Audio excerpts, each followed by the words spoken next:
Hello friends, स्वागत है आपका हमारे इस छोटे से वीडियो में। इस वीडियो में हम लोग क्लास 12 फिजिक्स के लिए मोस्ट इम्पोर्टेंट क्वेश्चन देखने वाले हैं।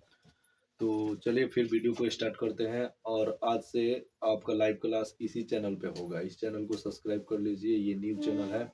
इसी चैनल पे आज से आप लोगों का क्लास होगा। तो चलिए फिर स्टार्ट करते हैं वीडियो को और 10 मोस्ट इम्पोर्टेंट क्वेश्चन को देखते हैं जो बार बार एग्जाम में आता है और फर्स्ट चैप्टर का ये क्वेश्चन है। तो चलिए आज का पहला क्वेश्चन देखते हैं।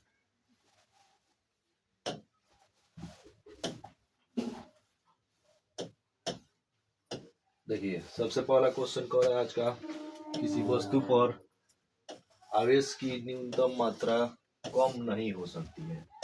मतलब ये क्वेश्चन कह रहा है कि आवेश की कम से कम मात्रा हो सकती है, उससे कम मतलब कौन सा नहीं हो सकता है। ठीक है, तो देखिए किसी भी वस्तु पर आवेश की न्यूनतम मात्रा का मान होता है वो 1.6 इंटू में 10 टू द पावर माइनस में 19 कूलम। इससे कम किसी वस्तु पर आवेश हो ही नहीं सकता। सबसे कम अगर किसी वस्तु पर आवेश है तो 1.6 इंटू में 10 टू द पावर माइनस में 19 कूलम है। ठीक है, तो इसके अलावा राइट आंसर हो जाएगा यहाँ पर ए इस क्वेश्चन का। इससे कम कोई भी आवेश का मान नहीं हो सकता है किसी भी वस्तु पर, कम से कम यही है। ठीक है, तो ध्यान रखें। नेक्स्ट क्वेश्चन यहाँ पे कह रहा है कि एक लंबे समरूप अविष्ट सीधे तार से दूरी r पर विद्युत क्षेत्र की तीव्रता E1 है। दूसरे दूरी 2r पर विद्युत क्षेत्र की तीव्रता E2 है। E1 एवं E2 का अनुपात होगा। तो देखिए यहाँ पे क्वेश्चन कह रहा है कि एक लंबे समरूप अविष्ट सीधे तार से r दूरी पर विद्युत क्षेत्र की तीव्रता जो है E1 है। जब r दूरी है तो E1 है और 2r दूरी पर विद्युत क्षेत्र की तीव्रता E2 है। तो विद्युत क्षेत्र की तीव्रता आप लोगों को बताया था क्या होता है, E1 इक्वल टू में हो जाएगा r दूरी के लिए K Q by R square. ठीक है, और E2 इक्वल टू में हो जाएगा यहाँ पे K Q बाई 2r का स्क्वायर। ठीक है, इतना हो जाएगा 2r का स्क्वायर। तो ये 2 है तो इतना यहाँ पे बचेगा 2। ठीक है, सबसे नीचे वाला ऊपर चला जाएगा 2 और 1 हो जाएगा नीचे इन 2 अनुपात 1। ठीक है, यही 2/1, ये राइट आंसर हो जाएगा यहाँ पर बी। चलिए नेक्स्ट क्वेश्चन देखते हैं हम लोग। नेक्स्ट क्वेश्चन 3 नंबर का रहा है, एक विद्युत द्विध्रुव के अक्ष पर r दूरी पर विद्युत क्षेत्र की तीव्रता E1 तथा लंब और दक रेखा पर r दूरी पर विद्युत क्षेत्र की तीव्रता E2 है।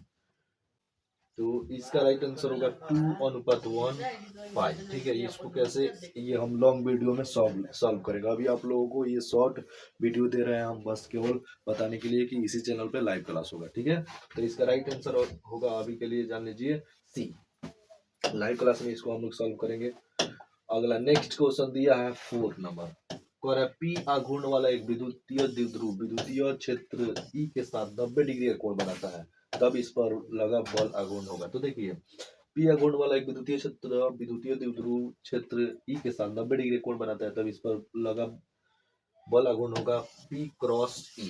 ठीक है, ये राइट आंसर होगा ए इसका, P क्रॉस E।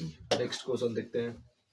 अगला कह रहा है पी आघूर्ण वाला एक विद्युतीय द्विध्रुव विद्युतीय क्षेत्र ई के साथ 90 डिग्री कोण बना, तब इस पर लगा बल आघूर्ण होगा। देखिए क्वेश्चन जो है पिछले जैसा है, ये वाला question 5 number question 4 number question के जैसा है, लेकिन यहाँ पे जो ई जो है ना विद्युत क्षेत्र ये मोड में है। ठीक है, मोड में है तो उसका वैल्यू पूछ रहा है, वेक्टर रूप में नहीं पूछ रहा है, वैल्यू पूछ रहा है। तो वैल्यू हो जाएगा पी ई। ठीक है, पी ई राइट आंसर यहाँ पर भी ई होगा। नेक्स्ट क्वेश्चन देखते हैं।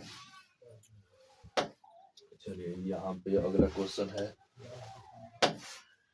आगे। नेक्स्ट 6 नंबर क्वेश्चन कर रहा है पी आघूर्ण वाला द्विध्रुव अधिकतम बल आघूर्ण तब अनुभव करेगा जब P तथा E के बीच कोण होगा। तो देखिए अधिकतम बल आघूर्ण कब होगा, तो आप लोगों को पता है P बल आघूर्ण टॉर्क इक्वल टू होता है P क्रॉस E।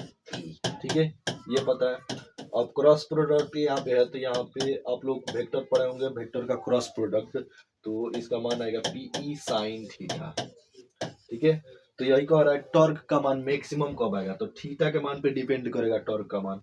तो इसलिए यहाँ पे PE अगर हम थीटा का मान 90 डिग्री रखते हैं तो साइन थीटा का मान 90 डिग्री में मैक्सिमम होता है। ठीक है, 1 होता है, तो इसलिए हो जाएगा PE। ठीक है, इंटू में इसका मान 1। यानी मैक्सिमम कितना पर आएगा, तो 90 डिग्री पे आएगा। राइट आंसर होगा बी। ठीक है, अगला क्वेश्चन देखते हैं। नेक्स्ट क्वेश्चन नंबर 8 कह रहा है एक विद्युत द्विध्रुव के केंद्र से 100 सेंटीमीटर की दूरी पर दो बिंदु ए तथा बी स्थित है। अक्षीय बिंदु ए अक्षीय बिंदु है, जबकि बी निरक्षीय बिंदु। विद्युत क्षेत्र की तीव्रता ए पर तथा बी पर तीव्रता होगी, क्या होगी? तो देखिए, ए पर तीव्रता जो है ई है, तब बी पर तीव्रता क्या हो जाएगी? तो ए जो है अक्षीय बिंदु है, और अक्ष, ये देखिए विद्युत द्विध्रुव है मान लीजिए यहाँ पे, तो इसके अक्ष में ए बिंदु है, और निरक्ष में जो है, निरक्ष में मतलब ऊपर इधर कहीं भी बी बिंदु है। नीचे मान लीजिए चाहे ऊपर मान लीजिए। तो अक्ष पे बताए थे आप लोगों को विद्युत क्षेत्र की तीव्रता जो होती है उससे 2 गुना होती है निरक्ष पे, सॉरी आधा होता है निरक्ष पे। ठीक है, माने अक्ष पे 2 गुना होता है, निरक्ष के 2 गुना अक्ष पे होता है। तो इसलिए इसका राइट आंसर हो जाएगा निगेटिव, ये इसलिए दिखाएगा क्योंकि निरक्षीय स्थिति में, इसलिए राइट आंसर हो जाएगा माइनस में e/2। नेक्स्ट क्वेश्चन देखते हैं, क्वेश्चन नंबर 8 कह रहा है दो विद्युत क्षेत्र रेखाएं एक दूसरे को किसी कोण पर काटती है। तो देखिए, आप लोग को बताए थे विद्युत बल रेखाओं की प्रॉपर्टीज में, आप लोग को बताए थे कि विद्युत बल रेखाएं एक दूसरे को कभी भी नहीं काटती है। ठीक है, ये कभी भी सही नहीं है, गलत है। विद्युत बल रेखाएं एक दूसरे को कभी भी नहीं काट सकती है, तो इसलिए राइट आंसर होगा डी। चलिए नेक्स्ट क्वेश्चन। नेक्स्ट कह रहा है विद्युत आवेश का क्वांटम ये शून्य मात्रक में होता है, तो इसका मान होता है 4.78 × 10⁻⁻10। राइट आंसर ए हो जाएगा। नेक्स्ट क्वेश्चन और लास्ट क्वेश्चन, चलिए यहाँ पे 9 तक ही क्वेश्चन है, इसमें आगे नहीं है। तो आगे हम लोग मिलेंगे अगले लाइव क्लास के वीडियो में। ये शॉर्ट वीडियो है, इसी चैनल पे आप लोगों का लाइव क्लास होगा, तो इस चैनल को सब्सक्राइब कर लीजिए और वीडियो को अपने दोस्तों के पास शेयर कीजिए जो एग्जाम देने वाले हैं इस साल। ठीक है, तो